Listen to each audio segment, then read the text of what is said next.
kepadamu.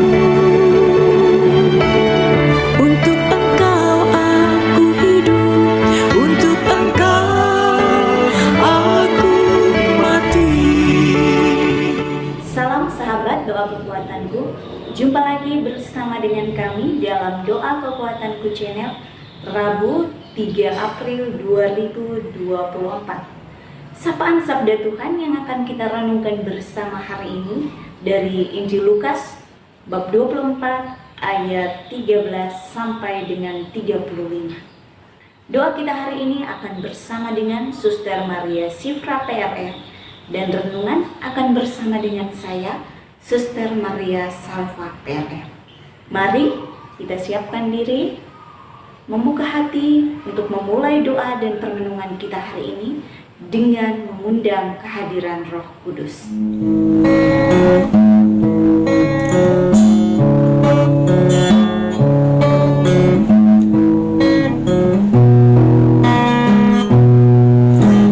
Datanglah Roh Maha Kudus, masuki hati umatmu, sirami jiwa yang layu dengan embun kurniamu.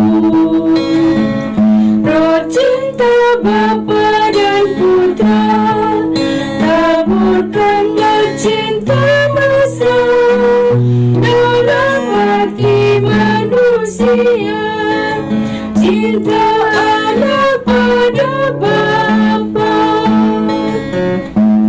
Datanglah Roh Maha Kudus, bersuara cinta Sang Kristus, tolong kami jadi saksi membawa cinta ilahi. Lidah api angin taufan, lambang Roh Kudus yang datang, luka bumi dibarui oleh Sang Pembaru ini. Roh Kristus ajari kami bahasa cinta sejati, satulah bangsa semua karena bahasa cinta. Cinta yang laksana api, kobarkanlah semangat kami agar musnahlah terbasmi jiwa, angku, hati, janji. Sang penghibur umat Allah, kuatkan iman yang lemah agar hati bergembira walau dilanda derita. Penggerak para rasulmu, lepaskan lidah yang keluh, supaya kami wartakan karya keselamatan Tuhan. Amin.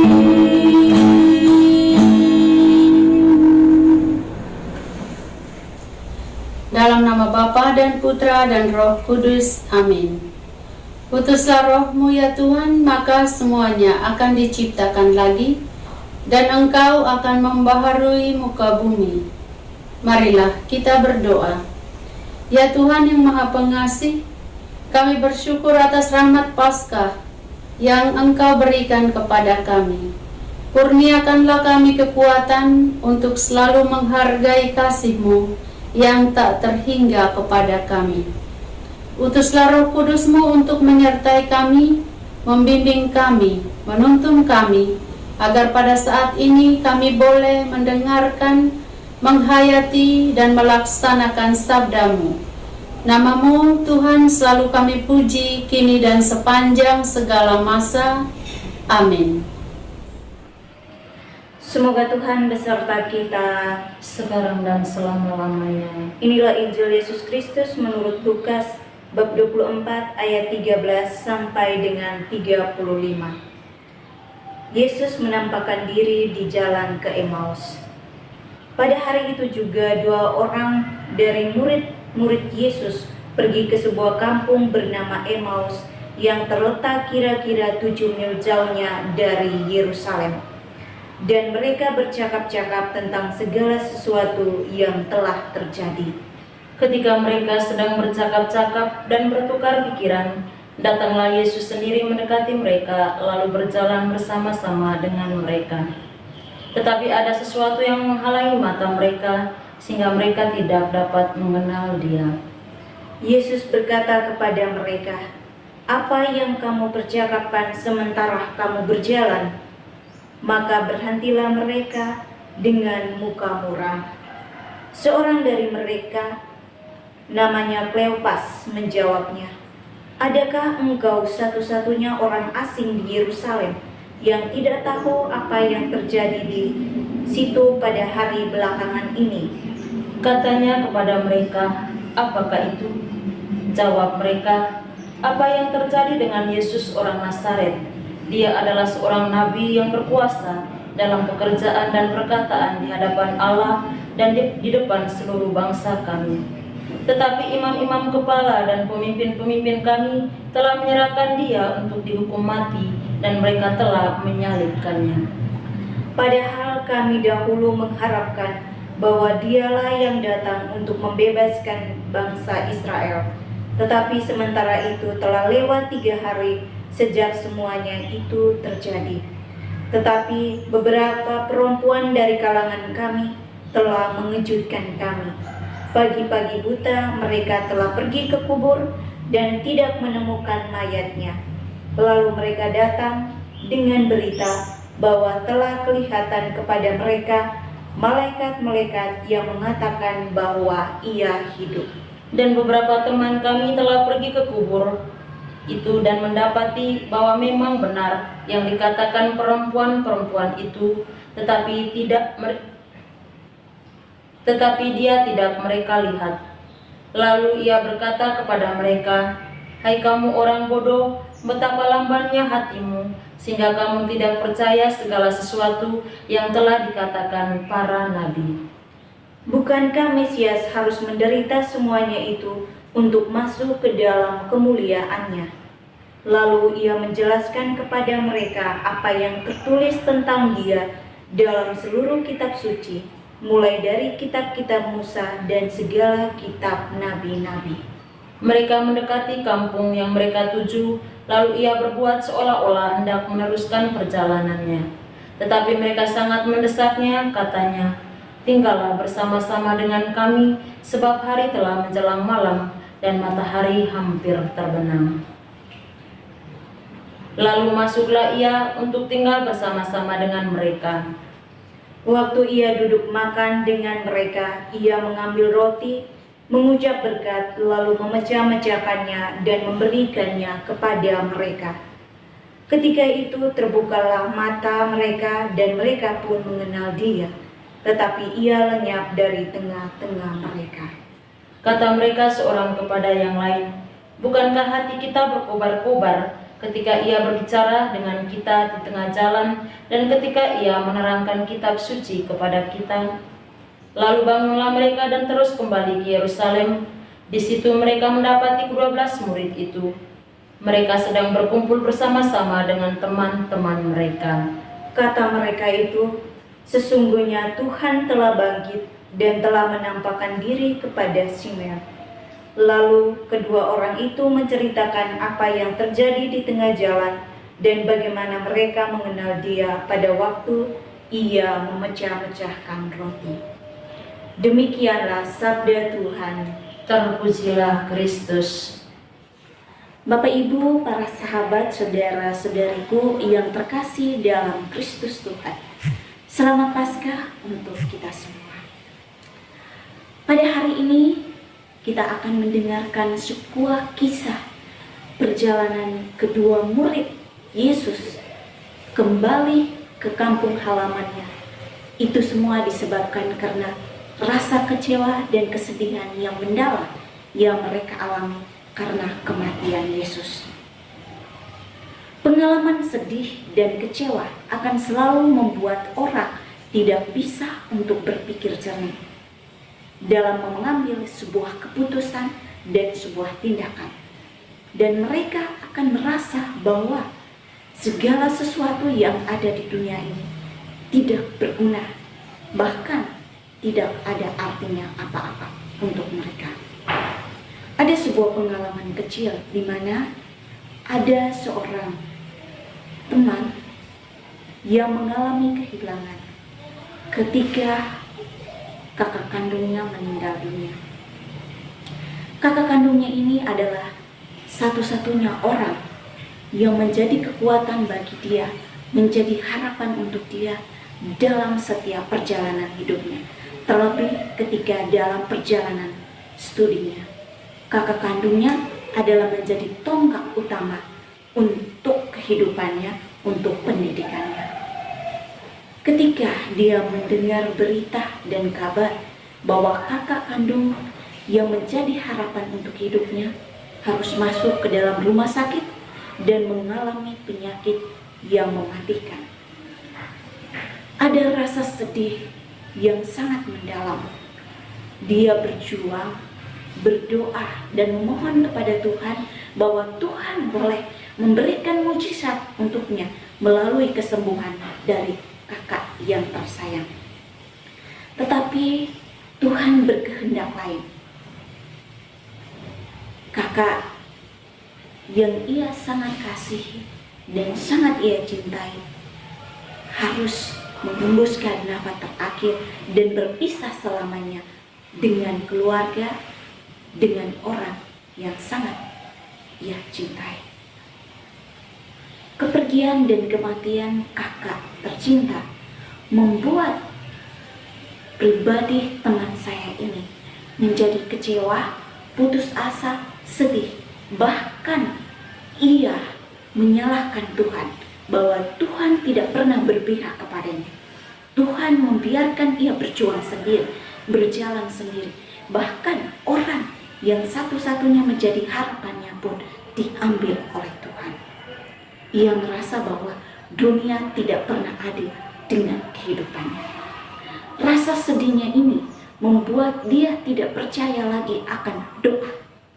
Dia tidak pernah percaya lagi dengan mujizat Tuhan. Akhirnya dia mengambil sebuah keputusan bahwa dia akan meninggalkan Tuhan dan menjauhkan diri dari Tuhan. Selama berapa bulan dia tidak pernah masuk ke gereja. Bahkan orang berbicara tentang Tuhan, dia menolak, bahwa dia tidak akan pernah percaya lagi karena Tuhan telah mengambil satu-satunya orang yang menjadi harapan dalam hidupnya. Bapak Ibu, para sahabat, saudara-saudariku yang terkasih dalam Kristus Tuhan, pengalaman kehilangan, kekecewaan ini juga dialami oleh kedua murid Yesus yang kembali ke kampung halaman mereka, ke Emmaus, karena peristiwa kematian Yesus. Mereka kecewa dan sedih karena orang yang mereka andalkan, orang yang mereka harapkan dalam hidup mereka, yang akan menjadi pelindung, penjaga, dan tentunya yang mereka harapkan menjadi raja. Dan harapan mereka ini bahwa ketika Yesus menjadi raja, tentunya akan membawa keuntungan bagi mereka. Tetapi harapan mereka dan impian mereka menjadi sirna ketika mereka harus menyaksikan Yesus mati disiksa. Matinya dengan keji, yaitu harus mati di atas kayu salib. Rasa kecewa menjadi topik pembicaraan kedua murid sepanjang perjalanan menuju ke Emmaus. Kehadiran Yesus di tengah-tengah mereka hanya dilihat sebagai seorang asing, karena mata, hati, dan pikiran mereka telah dibutakan oleh rasa sedih, rasa kecewa yang mendalam terhadap Yesus, sehingga mereka tidak mampu untuk mengenal kehadiran Yesus di tengah-tengah mereka. Ketika kita dilanda oleh rasa kecewa, rasa sedih, kita pun tidak akan bisa berpikir jernih, karena segala sesuatu yang ada di hadapan kita tidak berguna bagi kita sama sekali. Kesadaran kedua murid akan kehadiran Yesus ketika Yesus menjelaskan kepada mereka tentang seluruh isi kitab suci dan mengenai dirinya dalam kehidupan ketika dalam kebersamaan mereka bersama Yesus, dan ketika Yesus memecahkan roti dan membagikan kepada mereka.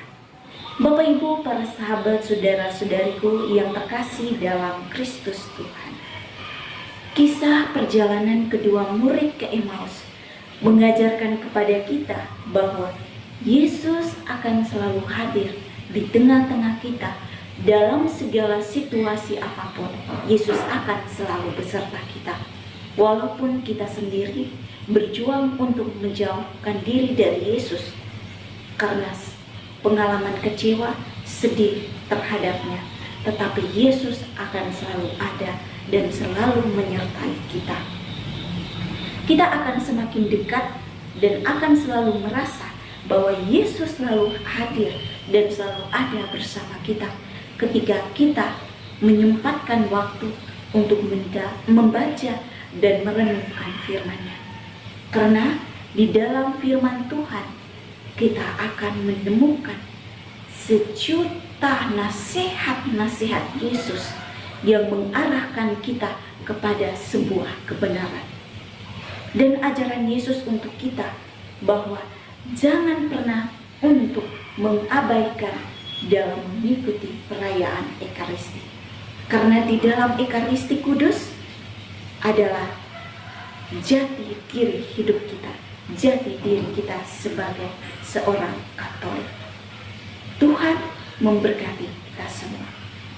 Amin. Bapak Ibu, para sahabatku yang terkasih, setelah kita mendengarkan sabda Tuhan, mari kita menyampaikan doa-doa permohonan kita. Ya Allah yang Maha Penyembuh, kami memohon kepadamu untuk menyembuhkan orang-orang yang sedang sakit. Berikanlah mereka kekuatan dan kesabaran dalam menghadapi cobaan dan sakit penyakit yang sedang mereka alami. Jamalah dan sembuhkanlah mereka. Marilah kita mohon, kabulkanlah doa kami ya Tuhan. Bapa yang Maha Pemurah, kami memohon kepadamu untuk melimpahkan kesetiaan dalam hidup rumah tangga keluarga-keluarga Katolik dimanapun mereka berada. Jadikanlah mereka sumber cinta kasih dan saksi cintamu di tengah keluarga mereka masing-masing. Dan semoga cintamu memberikan mereka fondasi yang kokoh dalam membangun rumah tangga mereka. Marilah kita mohon, kabulkanlah doa kami ya Tuhan. Ya Tuhan pemberi rezeki, tolonglah para penganggur untuk mendapatkan lapangan pekerjaan yang halal dan sesuai dengan kemampuan mereka masing-masing. Berikanlah mereka kesempatan untuk mengembangkan potensi dan kontribusi mereka dalam masyarakat.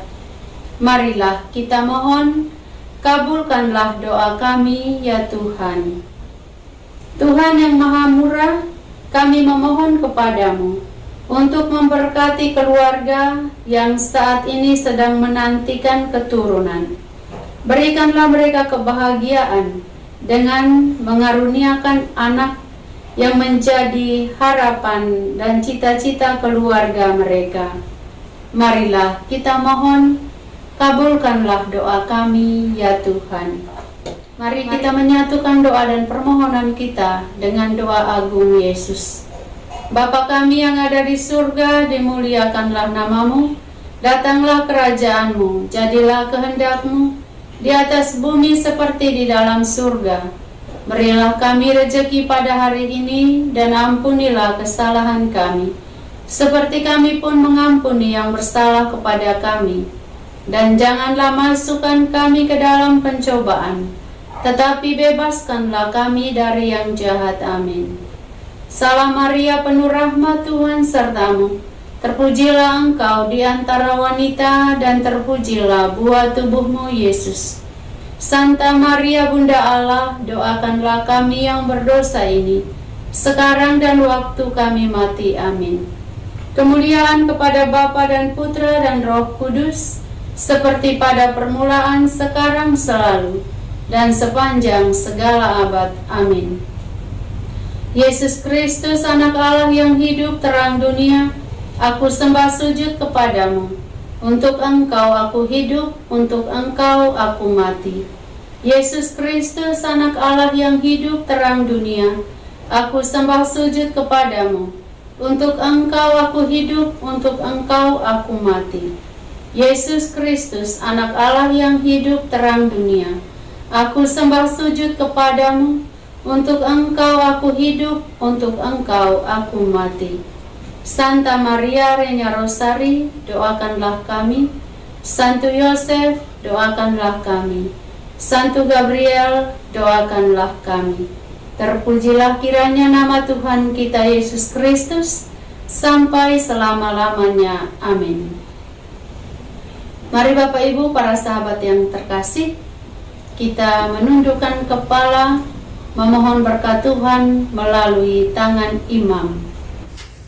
Tuhan bersamamu dan bersama rohmu. Semoga saudara-saudari sekalian diberkati oleh Yang Maha Kuasa, Bapa dan Putra dan Roh Kudus. Amin.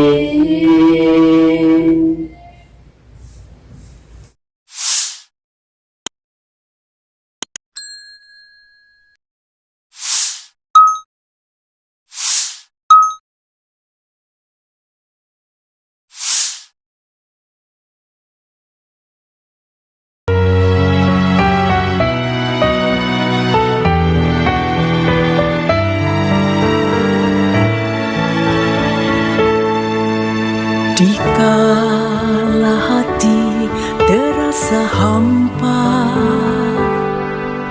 doa jadi kekuatan.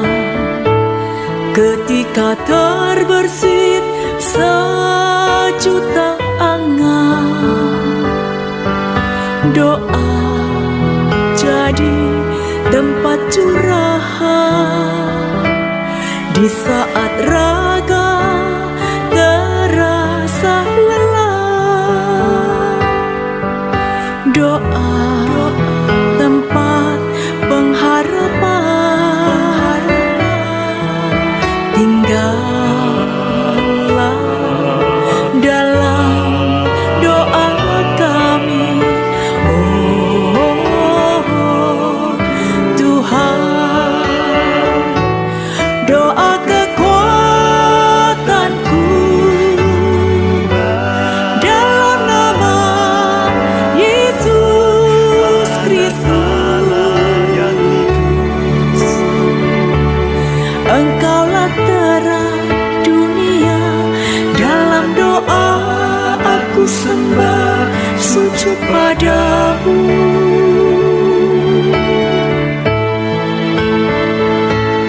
Doa kekuatanku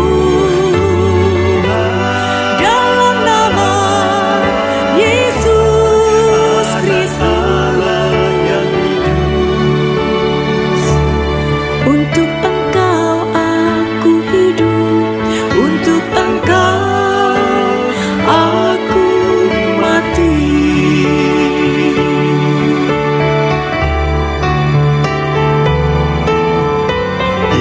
Yesus Kristus, Anak Allah yang hidup terang dunia.